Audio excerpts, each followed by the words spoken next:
Bharatiya Janata party जो कार्यकारी राष्ट्रीय अध्यक्ष बनाती है उनमें से सिर्फ एक ही बार ऐसा हुआ है कि उनको अध्यक्ष बनाया गया और जेपी नड्डा के टाइम पे। बाकी तो इसलिए अध्यक्ष बनना नितिन नवीन का निश्चित है। किसी बड़े कास्ट फैक्टर से बाहर निकलकर जो एक हिंदुत्व की राजनीति है उसको उसका संदेश देने की कोशिश, नई पीढ़ी के हाथ में पूरा पार्टी का नेतृत्व आ जाए।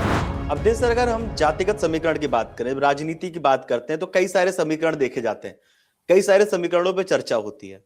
किसी की जब नियुक्ति भी होती है तो जातिगत समीकरण भी देखा जाता है राजनीति को साधने के लिए। क्या इसमें कोई राजनीतिक समीकरण का जिक्र हो सकता है? क्योंकि ये कायस्थ समाज से आते हैं, सवर्ण समाज है, वहां से सामने लेकर आना चेहरा। और आज ही भारतीय जनता पार्टी ने यूपी में औपचारिक रूप से ऐलान किया यूपी के अध्यक्ष का, जो कि ओबीसी समाज से आते हैं, पंकज चौधरी जी। क्या इसका कुछ आपस में कोरिलेशन हो सकता है? नहीं, देखिए, राष्ट्रीय अध्यक्ष और प्रदेश अध्यक्ष को कोरिलेटेड करना ये ठीक नहीं है। पत्रकार के नाते हम विश्लेषण कर सकते हैं जी। हम लोग पत्रकार हैं तो हमारा काम एक एक पहलू को देखना है, क्योंकि अब बिहार विधानसभा चुनाव जब तक हुआ और परिणाम नहीं आया था, सब लोग बैठ के जाति, इस जाति का इतना वोट, उस जाति का उतना वोट। मैं बिहार में घूम रहा था, अमर उजाला की टीम भी घूम रही थी। मेरे से व्यक्तिगत बातचीत में भी किसी ने नहीं कहा कि मैं जाति के कारण जो है नीतीश कुमार या अमित शाह को या के नाम पर या नरेंद्र मोदी के नाम पर वोट दे रहा हूं। लोगों ने जाति से ऊपर उठकर मतदान किया। भारतीय जनता पार्टी जो कार्यकारी राष्ट्रीय अध्यक्ष बनाती है उनमें से सिर्फ एक ही बार ऐसा हुआ है कि उनको अध्यक्ष बनाया गया और जेपी नड्डा के टाइम पे। बाकी सीधे राष्ट्रीय अध्यक्ष की ही नियुक्ति होती है। इस बार कितनी संभावना लग रही है? क्या ये दूसरी बार हो सकता है? आपने जो आपका अनुभव कहता है।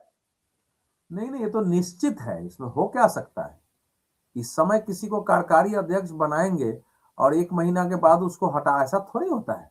लाया गया है, बजाबता स्वागत हो रहा है, पार्टी में पूरा मैसेज है, अध्यक्ष हैं, रात में आ रहे हैं, चार्टर प्लेन इनके लिए लगी हुई है पटना में, वहां से सीधे चलेंगे, रात को पहुंचने वाले हैं दिल्ली। अब थोड़ी देर में शायद पहुंच भी जाए, रात तक पहुंचेंगे। फिर रात में ही प्रधानमंत्री से, गृह मंत्री अमित शाह से इनकी मुलाकात है, जेपी नड्डा से मिलेंगे और सवेरे 6 बजे या इनको भारतीय जनता पार्टी के ऑफिस जाना है। तो सारा कार्यक्रम तय है। तो जाहिर है कि इनका एक उसी प्रकार से जो अध्यक्ष को जैसे कुर्सी दी जाती है और अध्यक्ष के लिए जैसे कार्यक्रम होते हैं, उसी प्रकार से इनके लिए कार्यक्रम हो रहा है। तो इसलिए अध्यक्ष बनना नितिन नवीन का निश्चित है। नितिन नवीन के अध्यक्ष बनने के साथ प्रधानमंत्री नरेंद्र मोदी, गृह मंत्री अमित शाह के नेतृत्व में भारतीय जनता पार्टी किसी बड़े कास्ट फैक्टर से बाहर निकलकर जो एक हिंदुत्व की राजनीति है उसको उसका संदेश देने की कोशिश, आम कार्यकर्ताओं में संदेश देने की कोशिश कि भारतीय जनता पार्टी में कोई भी सामान्य से सामान्य कार्यकर्ता शीर्ष पर पहुंच सकता है।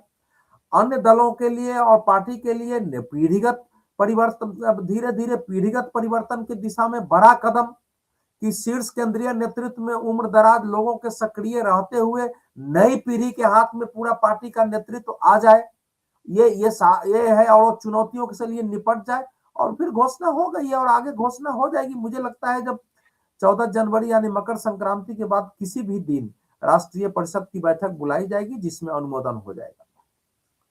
चलिए, बहुत बहुत धन्यवाद अवधेश सर आपका, ये सारी जानकारी हम तक पहुंचाने के लिए। अब सवाल हमारे दर्शकों से, आप लोगों को क्या लगता है नितिन नवीन के राष्ट्रीय कार्यकारी अध्यक्ष बनने को लेकर? और जिस तरह से हमारे वरिष्ठ पत्रकार अवधेश कुमार जी ने बताया कि कार्यकारी अध्यक्ष अभी हैं लेकिन वही राष्ट्रीय अध्यक्ष होने वाले हैं, उस पर आप क्या कहना चाहते हैं? आपकी क्या राय, हमें कमेंट बॉक्स में जरूर बताएं। और देश और दुनिया की तमाम बड़ी खबरें जानने के लिए देखते रहिए अमर उजाला। अगर आप ये वीडियो YouTube पर देख रहे हैं तो हमारे चैनल को सब्सक्राइब कर बेल आइकन दबाएं और Facebook पर देख रहे हैं तो हमारे पेज को लाइक करें।